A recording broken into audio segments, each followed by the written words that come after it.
Bon, les astrams, cette comète, je l'ai toujours pas vue. Salut à tous, c'est Alexandra de la boutique d'astronomie Enastros à Strasbourg. Ça fait 1 mois et demi que j'essaie de voir cette comète, la comète Pons-Brooks, qui était observable en ce début d'année, printemps 2024, annoncée comme très lumineuse et au final, je crois finalement peut-être moins lumineuse que ce qui était annoncé. Il nous l'annonçait peut-être un peu comme la comète de l'année et au final un petit peu moins. Mais bon, je vais quand même un petit peu en parler ici. Je vais poser mon café. Parce que c'est une comète périodique, ça veut dire qu'elle revient tous les X temps. Et celle-ci, spécifiquement, elle revient tous les 71 ans. Donc, si elle est revenue en 2024, c'est que son dernier passage date de 1953. Et qui possède des magazines de l'astronomie des années 50 et 60? C'est Bibi. Donc oui, j'ai retrouvé un petit article dans la revue de juin 1953, donc de l'astronomie, hein, par Camille Flammarion, voilà. J'adore les petits formats comme ça, et c'était super bien écrit. Alors, même si malheureusement, j'ai pas pu la photographier et même l'observer, hein, j'ai tenté à la paire de jumelles un soir, mais elle était vraiment, enfin, Strasbourg très lumineux, impossible de la capter, elle était vraiment basse. J'ai tenté avec une paire de jumelles, place du marché de Neudorf, c'est un des quartiers de Strasbourg, et je ne l'ai pas vue. Je me suis dit, là, samedi, il nous annonçait une météo exceptionnelle, je prépare le matos, et au moment de sortir, hein, j'ai fermé la boutique à 18h30, et là, je regarde le ciel, je fais, mais le ciel, il est pas bon du tout, mais pas bon du tout, tu vois, t'as des ciels moyens, et là, il est clairement pas bon du tout. Je fais, mais attends, mais la météo nous annonce depuis hier qu'on a une superbe météo. Moi, j'avais prévu de sortir avec l'assaut et en fait, ben non, tout a changé au dernier moment. Donc, ciel bleu, nada. Et alors, vraiment, une espèce de voilage laiteux, excusez-moi du terme, mais dégueulasse. Et en fait, qu'on se traîne depuis des semaines. Donc bon, voilà, hein, ça fait aussi partie de l'expérience astronomique. C'est pas la première comète que je loupe, ce sera pas la dernière. C'est pas grave, des événements aussi un peu particuliers, parfois des conjonctions ou même des transits, des machins. Voilà. Je sais par exemple que le transit de Vénus, je pourrais plus le voir. C'est pour dire que j'ai retrouvé donc un petit article écrit par Monsieur Baldet, retour de la comète périodique Pons-Brooks 1812, 1884, 1953. Donc on est en 2024, c'est un truc de dingue de me dire que j'ai ici le dernier petit magazine qui parlait de la comète, qui n'était pas revenue depuis. C'est génial, c'est pas un grand article, hein. Vous voyez, c'est une page et demie. Hein. Je vais me permettre du coup de vous le lire. Il est possible du coup que je place, si entre-temps, jusqu'à la sortie de cette vidéo, je n'ai pas photographié la comète, qui sait peut-être que ce soir ou demain soir, je l'aurai photographiée. Hein. Voilà, j'ai pas fait cette vidéo hier soir au moment où vous la regardez, puisqu'il y a le montage vidéo, donc il y a quelques jours. Nous sommes mercredi, reste jeudi, vendredi. Peut-être que d'ici là, je l'aurai photographiée. Mais au cas où, je mettrai donc des photos et je mettrai du coup les noms des personnes qui ont photographié la comète. Merci beaucoup à toutes les personnes qui partagent sur les forums, sur les groupes, sur Facebook, sur Instagram, les observations. Bien sûr, il y a également eu l'éclipse solaire, là, lundi, le 8 avril, qui était exceptionnel. J'ai été mais juste inondée sur mon Facebook de photos de l'éclipse solaire. Inondée. Pas juste, j'en ai eu quelques-uns, j'en ai eu que ça. Quand je me suis connectée le mardi le lendemain, j'avais que des photos de l'éclipse que j'ai regardé sur YouTube en direct sur la chaîne de la NASA. Donc voilà, c'est aussi pratique d'avoir Internet de nos jours puisque du coup on peut observer aussi en distance et profiter des belles photos que les autres prennent pour nous, n'est-ce pas, lorsqu'on ne peut pas aller observer les astres. Le retour de la comète périodique Pons-Brooks. La comète périodique Pons-Brooks, retrouvée le 20 juin 1953, accomplit sa révolution en 71 ans, en s'éloignant à près de 34 unités astronomiques du Soleil, donc à une distance un peu supérieure à celle de Neptune. Mais elle reste cependant fort loin en raison de la position de son orbite. Elle fut découverte par Pons le 12 juillet 1812. C'était la 15e comète trouvée en 11 ans par cet observateur passionné et infatigable qui était concierge à l'observatoire de Marseille. Il devait en découvrir 37 en 26 ans, de 1801 à 1827, avec son grand chercheur, dont le champ était environ de 3 degrés.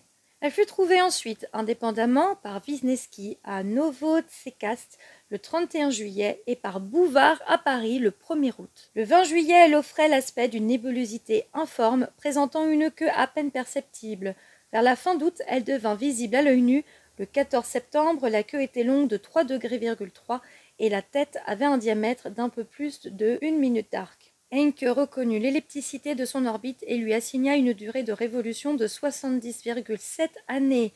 Messieurs Schluhoff et Bossert fixèrent la période à 73,18 années et calculèrent les perturbations entre 1812 et 1884, qui avancèrent la date du retour d'environ 445 jours. Elle fut redécouverte sans l'aide de ses éphémérides le 1er septembre 1883 par Brooks à Fels, aux USA, alors qu'elle était encore excessivement faible.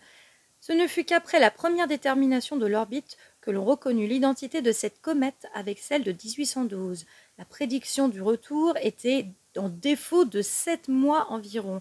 Elle fut observée dans l'hémisphère boréal le 3 septembre 1883 au 5 février 1884 et ensuite dans l'hémisphère austral jusqu'au 2 juin 1884. Au maximum de son éclat, elle ressemblait à une étoile de deuxième grandeur. Sa queue avait 2 branches dont la principale, rectiligne, mesurait 8 degrés. La comète a subi plusieurs fois des changements considérables d'éclat et de forme. Des maxima d'intensité lumineuse ont été constatés les 22-23 septembre et le 15 octobre. Les changements de forme qui ont eu lieu les 1er 13 et 19 janvier 1884 et qui ne semblent avoir duré que quelques heures ont été encore plus remarquables. Le 1er janvier, en observant un halo autour du noyau, ressemblant à une planète, pour reprendre quelques heures plus tard l'aspect ordinaire d'une nébuleuse étendue et diffuse. La variation d'éclat avait été de 0,7 magnitude en 1h07 d'après Müller à Potsdam. Les 13 et 19 janvier, le phénomène se répétait avec addition de jets lumineux émis par le noyau que Trépied dessina à Alger le 19. Le docteur Paul Herget, directeur de l'observatoire de Cincinnati, a calculé son retour actuel. Il a donné une éphéméride de recherche au début de 1952 en partant d'éléments basés sur les observations de 1812 et 1883-84 et en tenant compte des perturbations spéciales. L'erreur probable était seulement de 2 minutes de temps. Le calcul des perturbations fut mené jusqu'à la présente apparition. Le passage au périhélie prédit doit avoir lieu le 27 mai 1954. Malheureusement, la Terre se trouvera située alors dans la position la plus défavorable et le maximum d'éclat serait de 5e magnitude environ. Comme nous l'avons signalé, elle a été retrouvée photographiquement le 20 juin 1953 par Elisabeth Roemer à l'observatoire Lick. Sa position était 1953, juin 20, 8h42, minute 6 TU, alpha 18h53 minutes 7 secondes, delta plus 50 degrés,4 minutes, 1953 magnitude 17.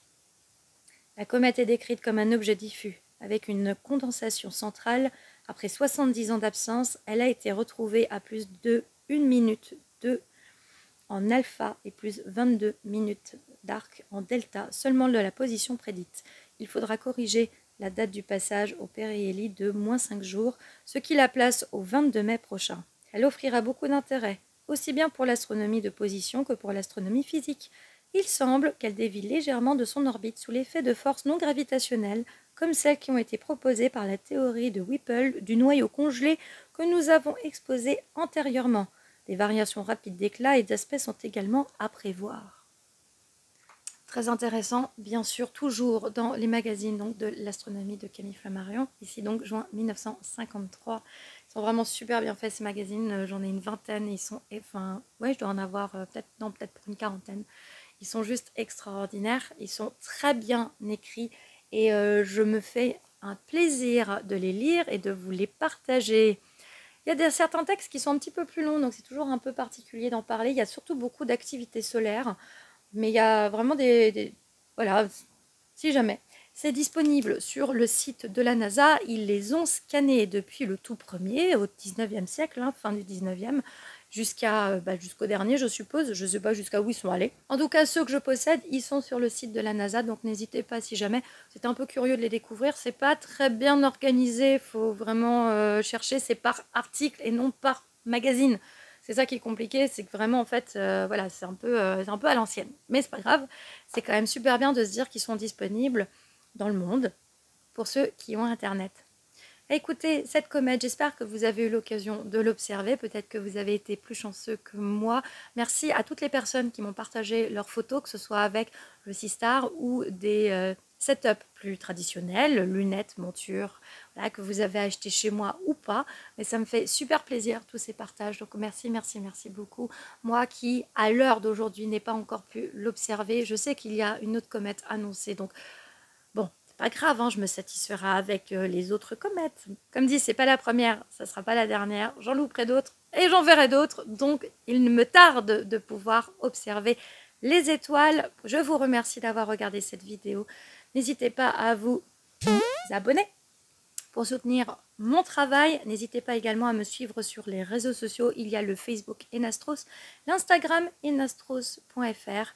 Portez-vous bien, faites de très belles observations et moi je vous dis à la prochaine. Salut!